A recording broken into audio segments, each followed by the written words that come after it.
Olá, povo da Fórum, sou Rodrigo Savazone, estou aqui na 4ª Conferência Nacional de Cultura. Entre as 30 propostas que foram feitas pela sociedade civil, uma delas merece destaque: a proposição da criação do Instituto Brasileiro do Livro. Esse instituto existiu no Brasil, Instituto Nacional do Livro, mas foi destruído junto com outras instituições culturais na época do Collor, ou seja, a extrema-direita sempre detonando com a cultura. Agora existe essa proposição de criação novamente de uma instituição cultural voltada ao livro, à literatura, às bibliotecas no Brasil. E para falar sobre isso, eu fui conversar com o Jefferson Assunção, que é o atual diretor de livro, leitura, literatura e bibliotecas do Ministério da Cultura. Ele está na secretaria que foi criada com a recriação do Ministério para cobrir essa pauta, e ele conversou com a gente aqui da Fórum para falar um pouquinho sobre a perspectiva real de criação desse instituto. Então, te convido a acompanhar a nossa conversa e depois seguir conosco na mobilização para que essa proposta que saiu da conferência se torne realidade, que o Ministério possa, de fato, vir a criar esse novo instituto e, assim, desenvolver com muito mais força a política do livro, da leitura, da literatura no nosso país. É isso, o presidente Lula sempre fala: menos armas, mais livros. Bom, primeiro, obrigado pela nossa conversa, nossa entrevista. O Instituto Brasileiro de Livro, Leitura e Literatura e Bibliotecas é muito importante porque a gente tem uma baixa capacidade institucional para dar conta de algo que é um grande problema da cultura brasileira. Na verdade, a cultura brasileira é rica na sua oralidade, espontaneidade, diversidade, mas ela é pobre na sua dimensão escrita. Então, assim, se a gente pensar que durante 300 anos era proibido fazer livro no Brasil, até 1808 proibia fazer livro no Brasil, isso faz com que a gente tenha uma relação com o livro que ela é recente e problemática, tanto do ponto de vista da educação quanto do ponto de vista da cultura. Então, assim, existe uma necessidade de a gente enfrentar esse problema, porque também temos um conjunto de benefícios para a própria sociedade. O que significa uma sociedade leitora? Uma sociedade leitora é uma sociedade capaz de compreender com mais qualidade as complexidades do mundo político, do mundo social, econômico, etc. Então, uma sociedade leitora é uma sociedade que tem mais capacidade de encontrar soluções, inclusive, para os seus próprios problemas, e por isso que é importantíssimo que a gente tenha uma capacidade institucional de fazer isso, de gerar uma sociedade leitora. É bom lembrar que o Ministério da Cultura foi recriado pelo presidente Lula no ano passado, e nessa recriação foi criada essa secretaria, que é uma secretaria que tem também a atribuição de cuidar da formação do livro e da leitura. Você assumiu essa diretoria, mas é um processo frágil, Jefferson? Quer dizer, diante do desafio, o presidente Lula, durante a campanha, disse claramente, eu vou transformar os clubes de tiro em bibliotecas, eu quero mais livros e menos armas.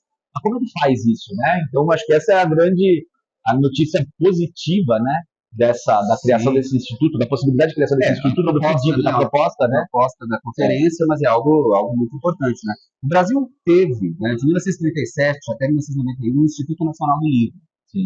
Foi criado junto com o IPHAN. Pra você ter uma ideia, o IPHAN seguiu... Foi que é o Instituto do Patrimônio Histórico e Artístico Nacional. E em 1991, quando o Collor extinguiu as instituições de cultura, ele extinguiu todas essas instituições, todas elas voltaram com nomes diferentes, mas todas as áreas têm as suas instituições. Mas nós não tivemos a volta do Instituto Nacional do Livro. Então nós ficamos sem essa capacidade institucional.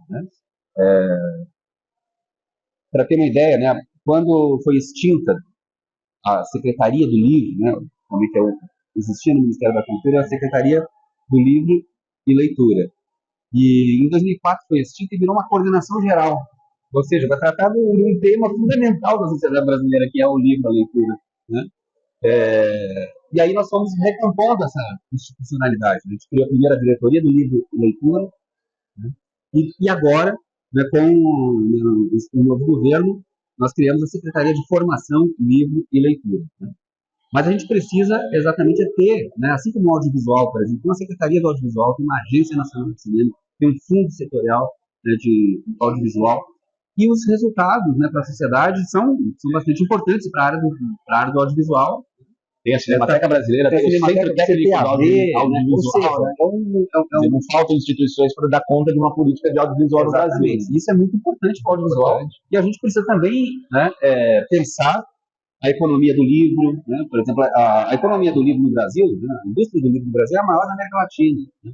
Então nós temos assim uma grande indústria do livro, mas a gente precisa diversificar essa indústria, a gente precisa ter cada vez mais, né, a bibliodiversidade, né? Ou seja, uma diversidade editorial, mas também não só do ponto de vista da produção, mas também uma diversidade dos olhares da literatura. Ou seja, o Brasil ele precisa se enxergar cada vez mais, né, e a escrita, né, a leitura, a literatura, esse conjunto todo de olhares sobre o Brasil ganha muito se nós temos uma bibliodiversidade maior. Né? Nós temos uma produção editorial que está apenas no Rio e São Paulo, né, um pouco em Porto Alegre, um pouco em Minas, né?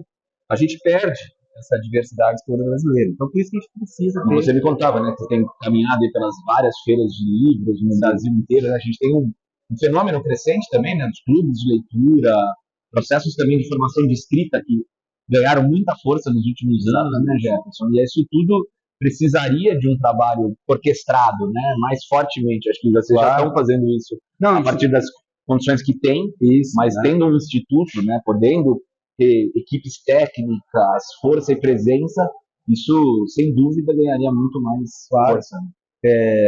A Feira do Livro de Porto Alegre, por exemplo, que é a primeira Feira do Livro no Brasil, está completando esse ano de 70 anos. Né? Depois dela vieram várias outras feiras de livro, né? A Bienal do Rio, a Bienal de São Paulo, a Bienal do Rio, são grandes eventos. Né? Depois teve um outro tipo de evento que são as festas literárias. Primeiro foi a Flip, né? Mas aí gerou um conjunto enorme de festas literárias no Brasil inteiro, uma coisa, um movimento, né, crescente, muito interessante de festas literárias, né? Tem a FLUP, por exemplo, né, que é a Festa Literária das Periferias. Tem uma movimentação muito grande em torno de eventos literários, né, que inclui também saraus, né? Você tem um conjunto... Uma juventude urbana inteira, né? Isso, organiza em torno, né, da literatura, da uma literatura que, ainda que falada, também caminha diretamente para a escrita, né? Com a autocomunicação. E enfim, né, a oralitura, né, que é esse conjunto todo, né, na verdade, existe uma intensidade, né, crescente, um interesse crescente pela leitura, mas fundamentalmente pela escrita. Né? Uma coisa muito interessante, pensar assim, os jovens, muitas vezes as pessoas os jovens não leem, mas o tanto que os jovens escrevem, né, o tanto que se interessam por escrita, é uma coisa muito interessante. Né?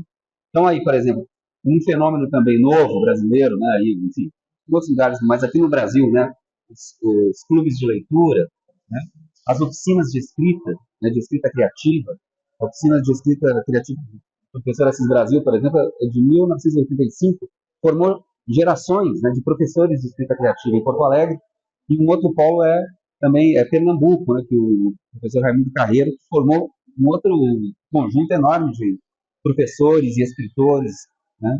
Então, assim, tem um grande interesse também pela leitura e pela escrita. Inclusive, né, a Lei 13.696, que é a lei que institui a Política Nacional, é uma Política Nacional de Leitura e Escrita, né, que é algo importante para nós também, porque, historicamente, no Brasil se trabalhou o livro e a leitura. Né? Então, agora, nós temos esse instrumento também, que é a própria lei, né, a Política Nacional de Leitura e Escrita, para o desenvolvimento também, né, dessa outra dimensão, né? Que é complementar, né? Complementar, né, e algo que também puxa para dentro da leitura, né?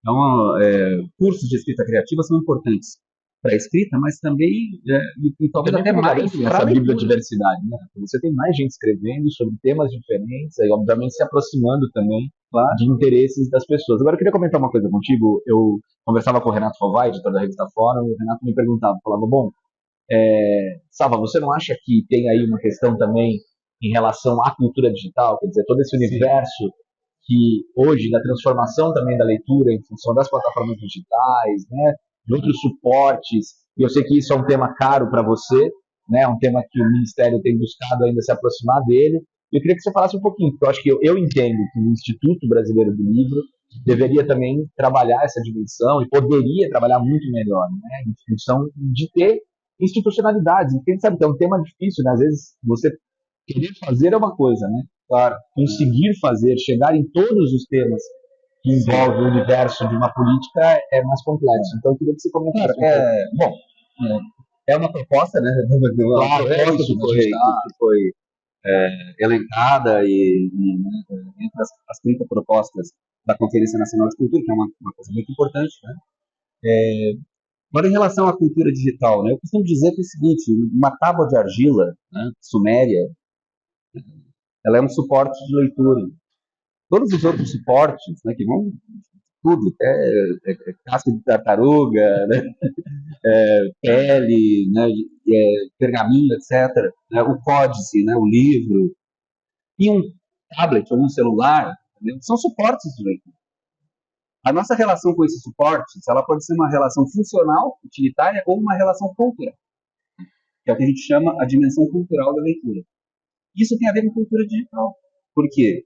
Na verdade, a gente pode ter uma relação com a leitura de um suporte digital, mas é uma leitura funcional, utilitária, né, com respeito a fins, né, ou a gente tem uma cultura, né, digital, que é uma relação com esse universo.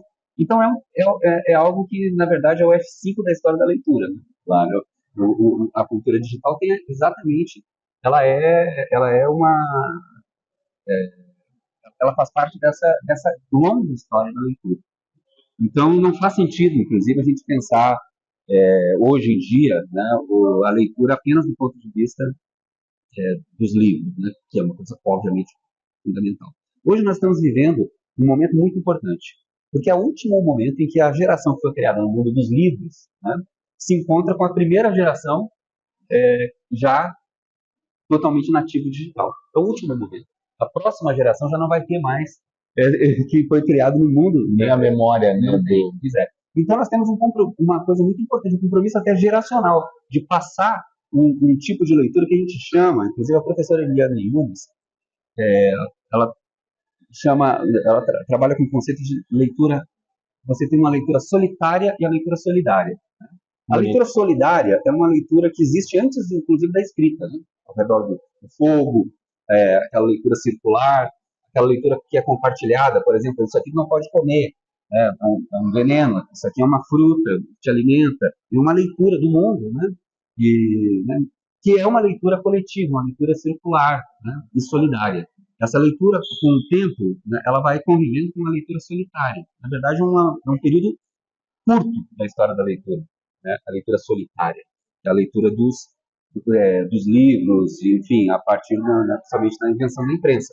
Mas o que a gente tem com a leitura solitária? Nós temos também, né, a emergência do sujeito, da subjetividade, porque você tem uma internalização. Essa leitura solitária também é uma leitura que tem, né, ela coincide historicamente, filosoficamente, né, com uma perspectiva até cartesiana, no sentido de um sujeito, né, que pensa por si, que fala por si, e tem toda uma perspectiva de construção dessa subjetividade.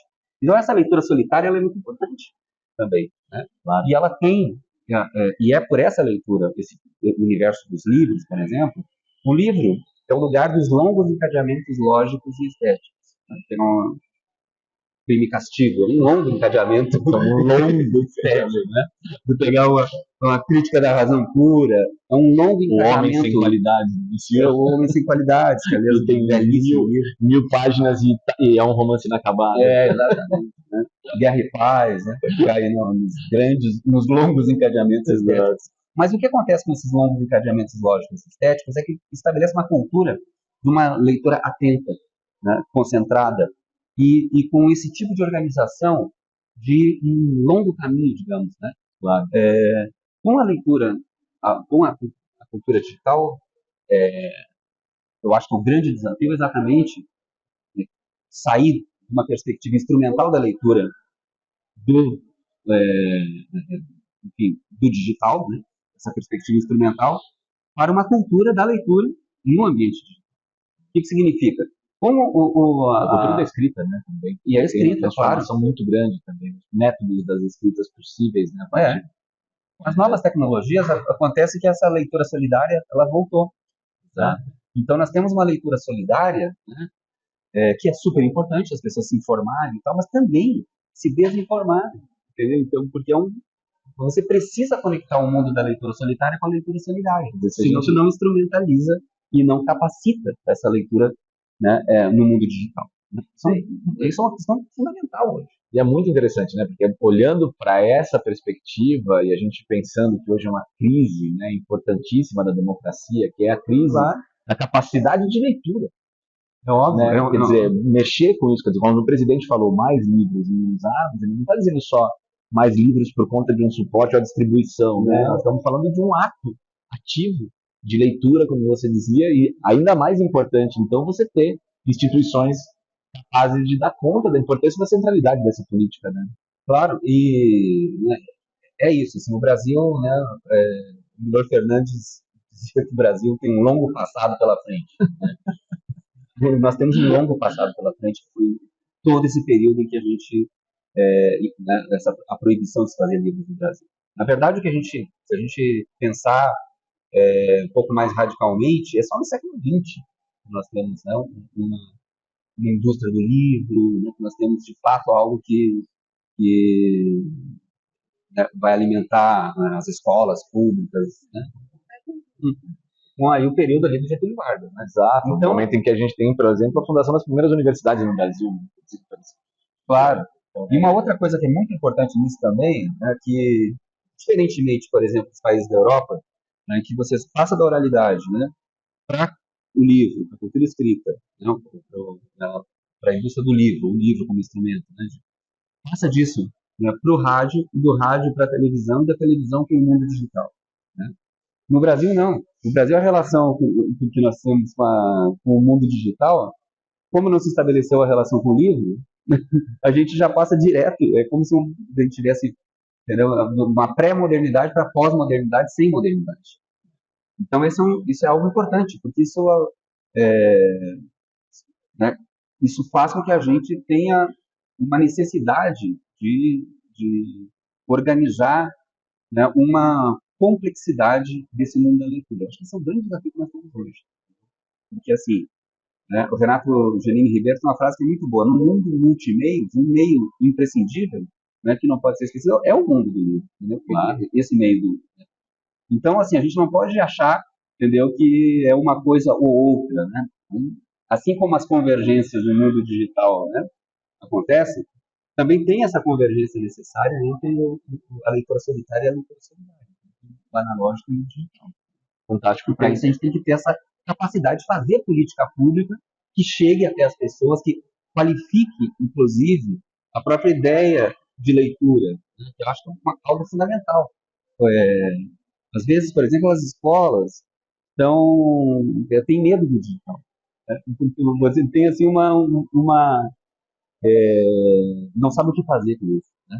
Claro. Então a gente tem que articular exatamente para fazer com que a gente tenha, né, os benefícios da cultura, né, da leitura solidária e os benefícios da leitura solidária. E te ouvindo fica muito evidente, né, do alcance, da dimensão e da centralidade que essa política precisa ter, tá? E há um descompasso, né, real entre a necessidade, o tamanho do esforço, o tamanho do trabalho pela frente, como atravessar esse enorme déficit produzido por esse enorme passado, né, e obviamente a necessidade disso se traduzir também, né, numa escolha política forte.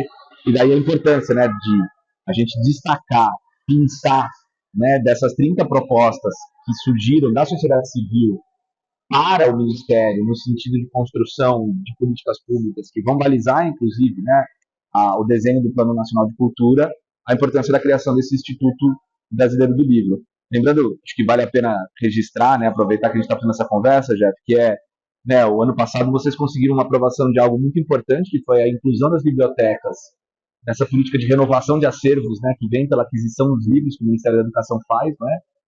Isso foi um aspecto importante, porque isso garante que as bibliotecas públicas tenham seus acervos renovados, que elas recebam livros anualmente, né, com qualidade, estejam atualizadas, mas isso também e também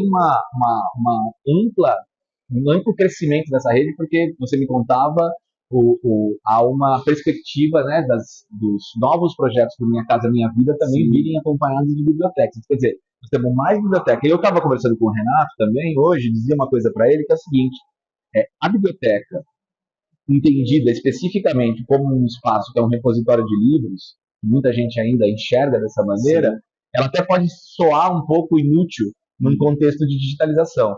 Mas a biblioteca, ela é justamente liberada, digamos, dessa necessidade de ser simplesmente um suporte, ela é um dispositivo territorial, um dispositivo de aproximação, um dispositivo de mediação que faz esse esforço entre a leitura solitária e solidária, né? Sim. Ela tem um outro papel. Então, acho que queria também trazer um pouco disso, né? Porque também por isso o Instituto é importante, né? Para poder ordenar, organizar todas essas ações que são tão amplas, né? Que tem, inclusive, uma incidência territorializada, né? No Brasil. Olha, a biblioteca é o equipamento cultural mais bem distribuído no Brasil, mais que qualquer outro, né? Museus, cinema, tudo mais. No entanto, né, nós temos, só para ter uma ideia, o Brasil tem 5.300 bibliotecas públicas municipais. A Rússia tem 45 mil. A nossa população é de 200 milhões, a deles está 140 milhões, não sei exatamente quanto. Mas 45 mil bibliotecas. Né?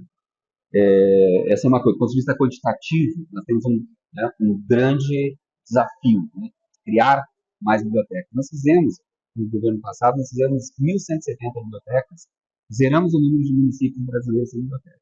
E depois, golpe, governos e pandemia, acabou que a gente voltou agora em 1.000 municípios brasileiros não têm bibliotecas. Fecharam e não reabriram. Então, nós temos que fazer um grande esforço, eu acho que um esforço coletivo, de valorização social da biblioteca. Exatamente para dar essa importância, porque o prefeito lá na ponta acha que as pessoas não precisam mais, né, de livros, porque tem celular, ou porque tem... E essa é uma visão absolutamente equivocada, né, do que é uma biblioteca. Basicamente, existem dois modelos assim, de biblioteca. Uma biblioteca anglo-saxã é uma biblioteca de pesquisa, uma biblioteca silenciosa, uma biblioteca que tem uma informação, que organiza informação, disponibiliza para o leitor pesquisar e estudar. Né? Outro tipo de biblioteca, o modelo é um modelo francês, que é a biblioteca centro cultural. É uma biblioteca formadora de leitores. Não é uma biblioteca de serviço, simplesmente, mas ela é um centro cultural. É uma biblioteca que faz a relação do livro com as outras linguagens, né? E também tem atividades culturais que vão fazendo essa mediação de leitura. Então é um potente ponto, né? Ponto de encontro, né, das pessoas com a leitura e com as outras, né? Com o teatro, com o cinema, tudo mais. A Colômbia, por exemplo, né? Medellín. Estava pensando nisso aqui, né? As bibliotecas parque, transformadas, né? Pelo equipamento cultural, cidades extremamente violentas, né? Que nos anos 90 foram refundadas, né? A partir do dispositivo da biblioteca como esse dispositivo territorial, né? De rearticulação, de mediação, de reconstrução da democracia. Né? Eles têm uma frase lá que é ótima, que é assim: nós queremos biblioteca para competir com o shopping center. Ou seja, a biblioteca que tem tudo que o shopping center tem, do ponto de vista assim, de lugar para jovens quererem ir, né? Tem teatro, tem cinema, tem música, tem rádio, tem obviamente o centro é o livro, né? Mas você vai ter tudo isso gratuitamente. Essa é uma coisa central na ideia de biblioteca, né? Diferente de outros equipamentos, inclusive. Mas a biblioteca tem o seu DNA, a questão da gratuidade. Né? Então ela tem ela age, né, em diferentes populações, inclusive. Essa é uma coisa muito importante. Né? Cada vez mais se vê populações de rua, por exemplo, elas têm dificuldade, elas não entram no cinema, elas não entram no museu, mas elas entram na biblioteca. Então a biblioteca ela acaba tendo uma importância muito grande do ponto de vista da qualificação do ambiente social. Né? Qualifica o ambiente social e tem então tem essa função também. Então não é uma função apenas dessa leitura instrumental funcional, ou alguém que vai estudar para passar num concurso, que é importante, óbvio, né?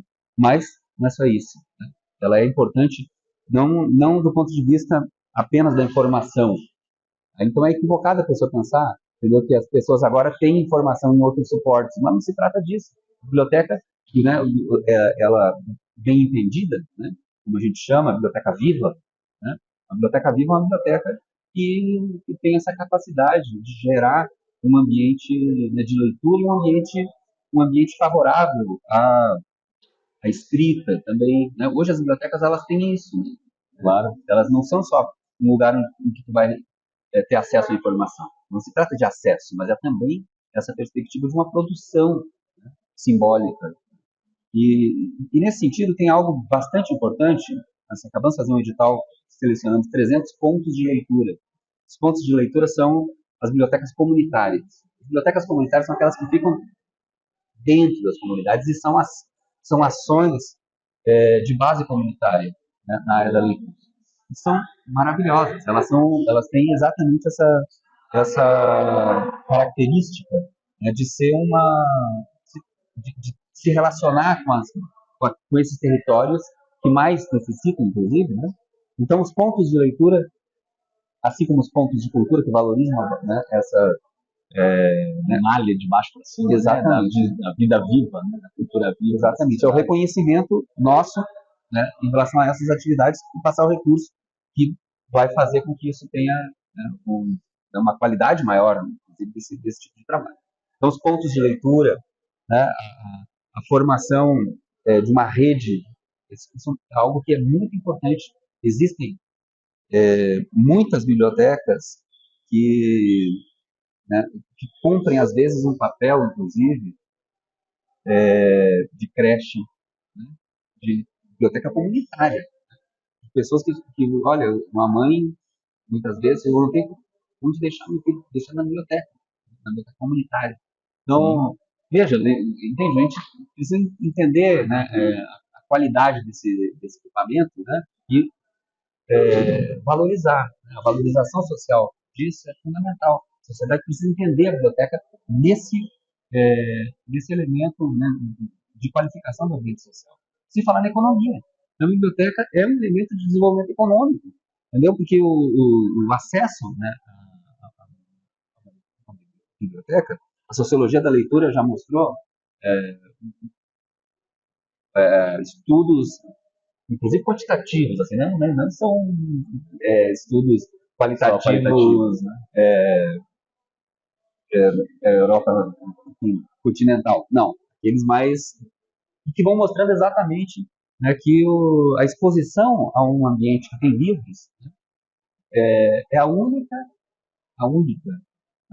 caminho de mobilidade social real. Não há mobilidade social, entendeu, para quem não tem exposição ao mundo da leitura.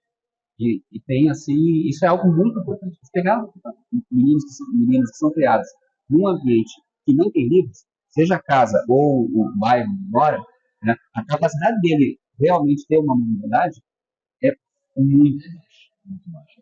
É quase que, assim, é sorte ter uma mobilidade. Entendeu? Agora, o contrário, acontece exatamente onde há simplesmente um contato com os livros.